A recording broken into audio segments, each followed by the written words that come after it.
এবারে মধ্যমগ্রামে নিয়ে যাব। মধ্যমগ্রামে রাসায়নিক কারখানায় ভয়াবহ আগুন, দাউ দাউ করে জ্বলছে এই রাসায়নিক কারখানা। মধ্যমগ্রামের ঠিক কোথায় জানবো, বিস্তারিত জানার চেষ্টা করব আমাদের প্রতিনিধির কাছ থেকে। বাদু দিগবেড়িয়ায় কারখানায় আগুন, কথা বলবো প্রতিনিধি জিয়াউলের সঙ্গে। জিয়াউল, যে সময়ে আরো অন্তত আধ ঘন্টা আগে হয়তো এই আগুন লেগেছে, সেই সময় তো কাজ চলার কথা, কি হয়েছে এখন?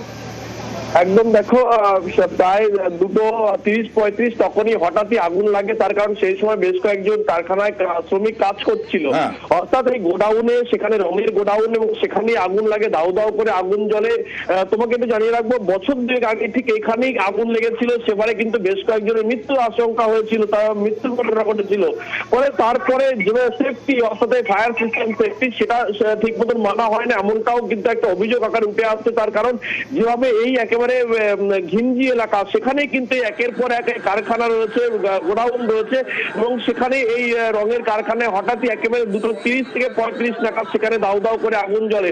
এই মুহূর্তে কিন্তু আগুনের একেবারে গ্রাস করে নিয়েছে, কালো ধোঁয়ায় ডেকেছে। ফলে ভিতরে কোনো শ্রমিক কাজ করছিল কিনা সেটা কিন্তু এখনো স্পষ্ট নয়, কিন্তু এলাকার মানুষ বলছেন কিনা সেটাও স্পষ্ট নয়।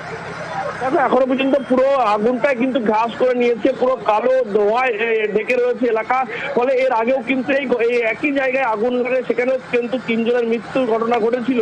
ফলে সেখানে আবার নতুন করে এখানে আগুন লেগেছে, সেই কারখানায় একই জায়গায় আগুন লেগেছে। ফলে এখনো পর্যন্ত ভিতরে কেউ আটকে রয়েছে কিনা সেটা যে ছবি আমরা দেখতে পাচ্ছি। জিয়াউল, তুমি যে এক্সটিংগুইশারের কথা বলছো, অর্থাৎ অগ্নি নির্বাপন, সেসব থাকবে কি করে? এগুলো গজিয়ে ওঠা তো একদম দেখো, অর্থাৎ সবটাই সিস্টেমের বাইরে, অর্থাৎ ইচ্ছা মতন যেখানে সেখানে এই ধরনের কেমিক্যাল ফ্যাক্টরি বা রঙের কারখানা ইচ্ছা মতন গজিয়ে উঠছে। এবং ঘিঞ্জি এলাকা বা বসত এলাকা, সেখানে কিন্তু এই কারখানা, এবং সেখানে কিন্তু আগুন লাগে। এখনো পর্যন্ত ভিতরে কেউ আটকে আছে কিনা সেটা স্পষ্ট না হলে ইতিমধ্যে দমকলের 2টো ইঞ্জিন ঘটনাস্থলে রয়েছে, আগুন নেভানোর চেষ্টা করছে। কিন্তু ভিতরে এখনো পর্যন্ত যে সমস্ত শ্রমিকরা কাজ করছিলেন অধিকাংশ বেরিয়েছেন, এমনটাও কিন্তু পার্শ্ববর্তী যারা এলাকায় ছিলেন তারা কিন্তু জানাচ্ছেন। ফলে যেভাবে এই আগুনের একেবারে ঘাস করে নিয়েছে, ফলে আগুন নিয়ন্ত্রণে আনতে কিছুটা হলেও বেগ পেতে পারে দমকল ইঞ্জিন। ফলে গত 2 বছর আগে ঠিক একই জায়গায় আগুন লাগার পরেও কেন বিভিন্ন সিস্টেমগুলো, অর্থাৎ এই অগ্নি নির্বাপন ব্যবস্থাগুলো কেন ঠিক করা হয়নি, এটাও নিউজের মধ্যে প্রশ্ন উঠতে শুরু করেছে। ফলে এই মুহূর্তে ঘটনাস্থল 2টো ইঞ্জিন রয়েছে।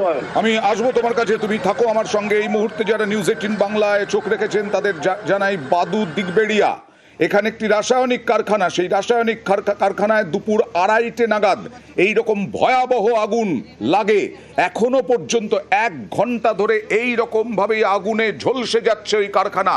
ভেতরে কাজ চলছিল, কারণ কাজের সময়, সেই সময় বেশ কয়েকজন শ্রমিক কাজ করছিলেন।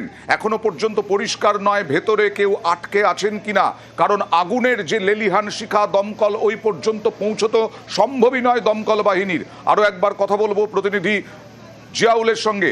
জিয়াউল, আশপাশে তো বাড়িঘর দেখছি, সেগুলোতেও তো আগুন লাগার আশঙ্কা। দেখো, যেমন বাড়ি রয়েছে, বসত বাড়ি রয়েছে, তার পাশাপাশি রয়েছে বেশ কয়েকটি আরো এই ধরনের কেমিক্যাল ফ্যাক্টরি বা কারখানা রয়েছে। ফলে সেখানেই আগুন লেগেছে। ফলে এই লেলিহান শিখায় এখনো পর্যন্ত পুরো গ্রাস করে নিয়েছে। ফলে ভিতরে কেউ আটকে আছে কিনা সেটা স্পষ্ট নয়। দমকল যতক্ষণ না পর্যন্ত কিছুটা হলেও আগুন নিয়ন্ত্রণে আনতে পারে ততক্ষণ পর্যন্ত স্পষ্ট নয় ভিতরে কেউ আছে কিনা। কিন্তু যেভাবে বারবার একই জায়গায় এই বাদু এলাকায়, তোমাকে জানিয়ে রাখবো, গত বছর ঠিক কালী পুজোর সময় কিন্তু আগুন লেগেছিল। ফলে সেখানে কিন্তু একাধিক ব্যক্তির মৃত্যু হয়েছিল। ফলে এই ধরনের গজিয়ে ওঠা, অর্থাৎ কোনো পারমিশন ছাড়া ইচ্ছা মতন এই কারখানাগুলো গজিয়ে উঠছে একেবারে লোকালয়, অথবা বসতবাড়ি এলাকা, এবং সেখানে কিন্তু এই কারখানা কোনো ব্যবস্থা, নিয়মের তোয়াক্কা না করে নজর রাখবো জিয়াউল। তবে